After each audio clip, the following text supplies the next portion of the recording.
السلام عليكم متتبعين الكرام أينما كنتم وأينما حللتم، والصلاة والسلام على حبيبنا ونبينا محمد النبي الأمين.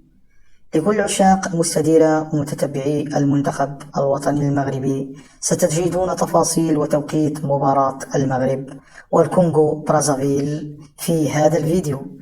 بعد فوز المنتخب المغربي في المقابلة الأولى التي جمعته بغينيا بحصة 2-1، ثم فوزه في المقابلة الثانية على غانا بحصة ثقيلة 5-1، سيلتقي المنتخب المغربي في الجولة الثالثة مع نظيره الكونغو برازافيل، وذلك يوم الجمعة 30 يونيو في تمام الساعة 8 مساء بتوقيت غرينتش، و9 مساء بتوقيت المغرب وتونس والجزائر.